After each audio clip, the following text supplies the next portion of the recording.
eu ver se tem alguém aqui. Fala, meus nobres! Graça e paz, tudo bem com vocês?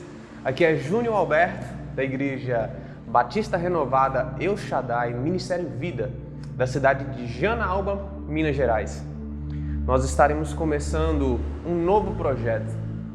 Todas as quintas-feiras, nós iremos postar vídeos com a temática Palavra de Deus para você. Toda quinta nós teremos um vídeo novo. Os vídeos serão curtos, serão as palavras de Deus lançadas no seu coração. Então nós esperamos, com todo o nosso amor, com toda a nossa gratidão, que vocês possam receber esses vídeos aí na sua casa, que você possa compartilhar com seus familiares, que você possa compartilhar com seus amigos. Nós somos a Mocidade GDA. Nós somos a Mocidade GDA, é a geração do arrebatamento. Por que geração do arrebatamento? Nós cremos na palavra de Deus que um dia Ele irá voltar e que Ele deixou como penhor o Espírito Santo de Deus, como marca em nossos corações, que um dia Ele virá. Então, quando você vê o GDA, grava no seu coração, vai ser a geração do arrebatamento. Isso aqui é um pequeno inicial para nós começarmos o vídeo. Nós começaremos uma série que será o nome de Deus, que hoje nós vamos ler a palavra de Deus em Atos 3, que vai falar sobre a cura de um aleijado, beleza? Então, se você tiver a Bíblia na sua casa, no telefone celular, no computador, onde você esteja, abre aí para poder me acompanhar, para a gente poder estar lendo junto, belezinha? E na palavra de Deus diz assim: e Pedro e João subiam juntos ao templo à hora da oração, a nona. E era trazido um homem que desde o ventre de sua mãe era coxo, o qual todos os dias punham à porta do templo, chamada Formosa, para pedir esmola aos que entravam. A gente finaliza a leitura aqui. Então, se você me acompanhou, nós vamos entender que aqui na palavra de Deus, Lucas, que escreve o livro de Atos, ele é bem específico e bem detalhista em algumas características desse texto. Quando ele vai ditar e falar sobre o coxo, aquele que é aleijado de nascença. Só que nós temos que entender o contexto no qual esse texto ele está inserido, que é no livro de Atos. Só que antecedendo o capítulo 3, nós temos o capítulo 1 e o capítulo 2, claro, que vai falar sobre a ascensão de Jesus Cristo. Vamos lá, eu quero que você recapitule algumas coisas comigo. Jesus ficou os 40 dias aqui na terra após a sua ressurreição e ficou com os discípulos. Só que tinham alguns discípulos com ele, os 11 discípulos, no Monte das Oliveiras. Ali ele estava falando algumas coisas para os discípulos e, vagarosamente, ele foi levado aos céus. Beleza, até aí tudo bem. E ele deixa da seguinte forma o dito. Se você olhar lá no capítulo 1, versículo 8, mas receberei virtude do Espírito Santo que há de vir sobre vós, e ser-me-eis testemunhas também em Jerusalém, como em toda a Judéia e Samaria e até os confins da terra. Nós aqui da Mocidade GDA, nós tomamos posse desse versículo para nossas vidas. E nós estamos levando a palavra de Deus para a sua vida. Através aqui do YouTube, através do Instagram, através das redes sociais, e que você possa ser alcançado. Amém? Logo após, nós vamos entender o capítulo 2, que é o cumprimento do dia de Pentecostes. Quando o Espírito Santo vem e enche todas aquelas pessoas, elas são batizadas pelo Espírito Santo de Deus. E posteriormente, vem falar da primeira cura após o dia de Pentecostes, que foi a cura do aleijado de nascença. Então lá no capítulo 3, no versículo 1, vai falar de Pedro e de João, os dois discípulos. João era conhecido como filho do trovão, por conta do temperamento dele, mas depois ele foi conhecido como apóstolo do amor, porque o temperamento dele foi moldado pela convivência de Cristo e pela palavra de Deus. E Pedro, ele era conhecido por ele ser, como eu vou dizer, aquele discípulo que se movimentava rápido, aquele discípulo que é diligente. Então, os dois, eles caminharam 3 anos com Cristo, então eles viveram muitas coisas com o Senhor. No capítulo 2, é engraçado o que a palavra vem dizer. Vou acompanhar aqui com o meu esboço. No capítulo 2 vem falar assim: era trazido um homem que desde o ventre de sua mãe, olha como é que é específico, era coxo, o qual todos os dias punham à porta do templo, chamada Formosa, para pedir esmola aos que entravam. Se você procurar o significado da palavra Formosa e do nome que eles colocaram ali na porta do templo, Formosa significa algo que floresce abundantemente na estação certa. Presta atenção no significado. E ao qual, versículo 3, vendo Pedro e João que iam entrando no templo, pediu que lhe dessem esmola. Então, a gente começa a entender que tinham pessoas que levavam aquele coxo à porta do templo todos os dias para poder pedir esmola, uma forma de sustento. As pessoas que sofriam de alguma deficiência ou de alguma doença, como lepra, como aquela mulher do fluxo de sangue que a palavra de Deus vem falar, eram pessoas que eram rejeitadas da sociedade, eram pessoas que eram jogadas ao relento e caçavam alguma forma de sobrevivência. E a forma de sobrevivência desse homem era ficar à porta do templo mendigando. Mas aí vem a questão e eu te pergunto hoje: o que tem te deixado parado na porta do templo do Senhor? O que tem te feito mendigar ao invés de entrar na casa de Deus para você meditar na palavra dele, para você buscar a presença dele? Porque Pedro e João, eles estavam entrando, mas o que te para hoje, te impede de ficar de pé e entrar? O que te deixa coxo? O que te impede de caminhar? Tá bom. E no versículo 3 fala que ele viu Pedro e viu João. Então a forma de sustento dele era pedir esmola. Então ele fez o que ele sabia fazer durante 40 anos da vida dele. Que aquele homem já tinha 40 anos, como fala no capítulo 4, no versículo 22. Pois tinha mais de 40 anos o homem em que se operara aquele milagre de saúde. Então ele olha para Pedro e para João e fala assim: ei, me dê esmola, porque eu preciso sobreviver. Você tem alguma prata, algum ouro para poder me dar? Só que o engraçado é que Pedro, ele vai olhar para ele e vai falar assim: olha para nós. No capítulo 4. E Pedro com João, fitando os olhos nele, disse: olha para nós. Se você observar, aquelas pessoas que sofrem de algum complexo, aquelas pessoas que não têm a identidade de Cristo Jesus dentro delas, e elas já não tomaram posse disso, as pessoas elas não conseguem olhar olho no olho com você, olho no olho comigo. Eu estou olhando para você agora e te peço, fita os olhos em mim, que eu tenho a palavra de Deus para poder falar para você, para poder penetrar no seu coração. Porque na palavra de Deus vem falar que nós somos imagem e semelhança dele. Nós não fomos feitos em imagem e semelhança, a semelhança de galinha para você ficar ciscando o chão ou só de cabeça baixa. Você feito foi a imagem e semelhança dele para poder olhar para o alto, de onde virá o seu socorro. Então na hora que Pedro falou assim: ei, fita os olhos em mim, olha para nós, ele estava restaurando a honra daquele homem, ele estava restaurando a dignidade daquele homem. Porque quantas pessoas que passaram ali por aquele templo, naquela porta, e simplesmente jogaram a moeda de ouro ou de prata para ele, mas não olharam nos olhos daquela pessoa e falou assim: pelo menos um Jesus te ama, né? Seguindo, aquele coxo olhou para eles e Pedro, ele usou o poder da palavra. Ele falou assim: eu não tenho prata, eu não tenho ouro, mas aquilo que eu tenho, eu posso te dar.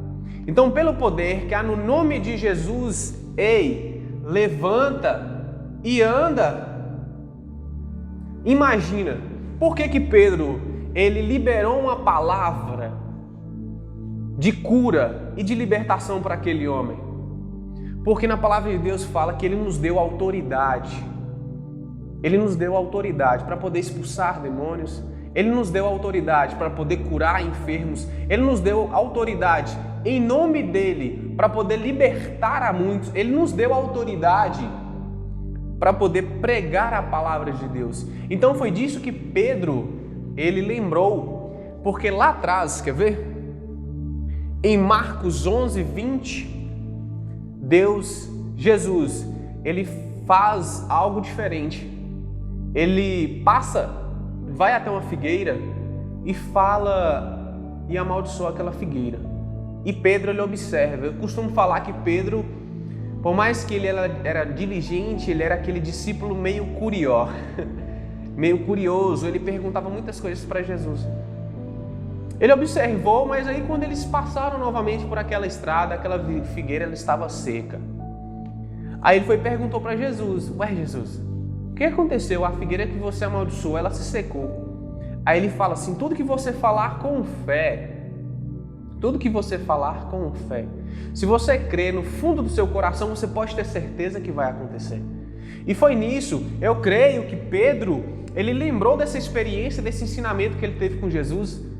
Foi quando ele olhou para os olhos daquele homem e viu que ele poderia ter uma vida diferente, ele viu que ele poderia ter uma esperança. Então naquele momento Pedro ele liberou a palavra. Em nome de Jesus, levanta e anda. Mas eu quero te fazer uma pergunta, meu querido amigo. Quais são as palavras que têm saído da sua boca?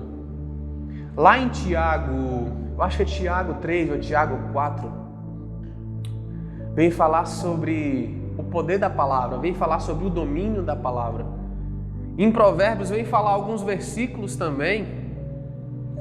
A língua, ela tem poder para poder trazer morte e vida. Quem gosta de falar, arcará com as consequências. Provérbios 18, 21. O que tem saído da sua boca? O que tem saído dos seus lábios são palavras de vida ou são palavras de morte? Quando o seu filho, ele faz alguma brincadeira, criancinha ainda, bagunça, joga alguma coisa no chão, a primeira palavra que sai da sua boca é uma palavra de amor e de correção e de ensinamento ou é uma palavra maldita sobre a vida do teu filho? Você começa a xingar ele, você começa a amaldiçoar. Mas quais são as palavras que têm saído da sua boca? Em Provérbios, o interessante que eu estava meditando hoje, uma pessoa ontem à noite, ela me mandou um versículo que completou aquilo que faltava na minha pregação, que é lá em Provérbios também, 12, 25, que fala assim: a preocupação ou a ansiedade, ela deprime a pessoa, ela deixa a pessoa para baixo, ela deixa a pessoa deprimida. Mas, para você ver o poder da palavra, mas uma palavra de incentivo a anima. Deixa eu te falar, meu irmão, deixa eu te falar, meu querido, a palavra que sai da sua boca, ela gera vida. A palavra que sai dos seus lábios tem um poder de criar algo novo, de gerar algo novo dentro de pessoas. Às vezes, quando você topa com uma pessoa amiga sua, até uma pessoa na rua, cumprimenta ela, dê um bom dia, ou então chega para ela: ei, Jesus te ama, você é muito importante para ele. Ou tem um dia abençoado.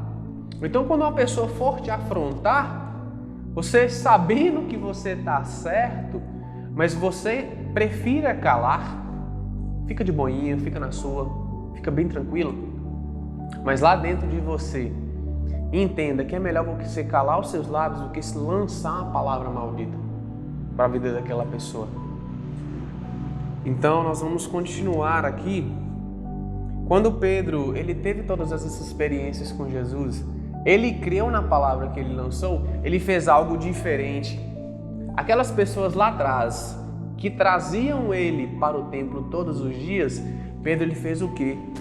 Ele estendeu a mão. Ele pegou na mão daquele homem, daquele coxo, e foi colocando ele em pé.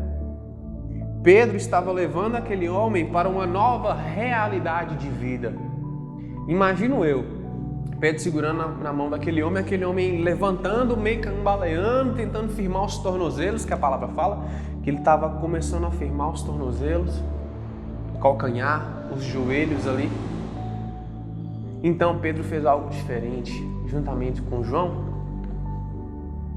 Ele deu força para aquele homem para poder permanecer de pé e entrar juntamente com ele para o templo. Imagina um homem que tinha mais de 40 anos, que ficou preso fora do templo. Agora ele vai ter a liberdade de poder estar dentro da casa do Senhor. E fala da seguinte forma, no versículo 7. E tomando pela mão direita o levou, e logo seus pés e tornozelos se firmaram. Então, meu querido, quando você tiver a oportunidade de estender a mão para alguém, estenda e o ajude a permanecer de pé na presença do Senhor. Leve ele para dentro da casa de Deus, leva a palavra de Deus até a vida dele.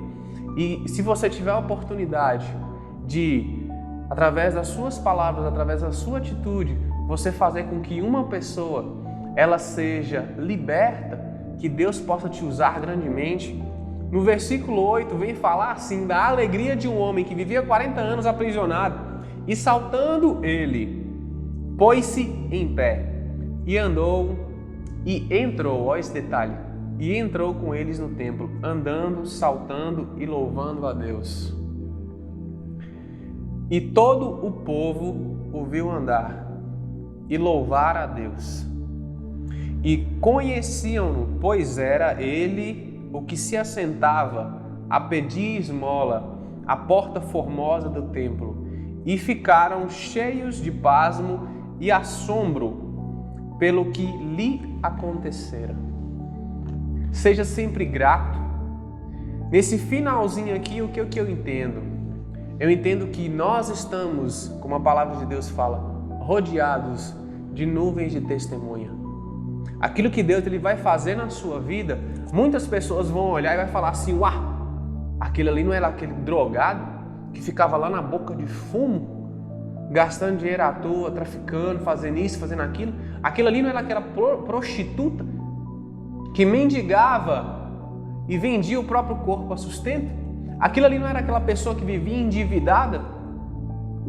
O que aconteceu na vida dele? Aí você vai ter o prazer de saltar e de alegria e falar que Deus, o Jeová, Rafá, ele te curou.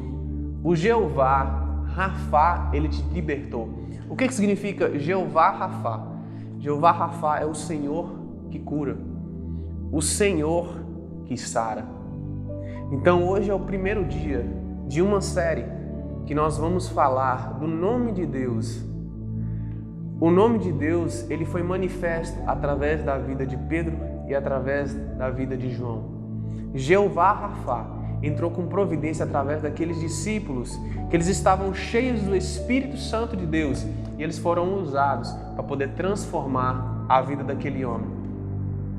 Então, essa noite eu ministro e declaro em nome de Jesus que você possa ser curado. Eu ministro e declaro em nome de Jesus que você possa ser liberto de todas as cadeias que te prendem, que te aprisionam, de que te impedem de andar. E que você possa crer em nome de Jesus que Ele é a solução para tudo nas nossas vidas. Ele que sara, Ele que cura, Ele que te liberta. Então, em nome de Jesus, se você tiver com alguma dor de cabeça, que você possa ser curado. Se você tiver com algum problema no seu corpo, aquilo que vem te incomodando, que vem te tirando a paz, que você possa ser curado em nome de Jesus. O nome que está sobre todo nome, o nome que tem poder para curar e para libertar. Então, que Jeová, Rafá, possa entrar na sua vida, entrar no seu coração e entrar na sua família. Que Deus te abençoe. Muito obrigado por essa oportunidade de poder falar ao teu coração. Deus te abençoe. Toca aqui.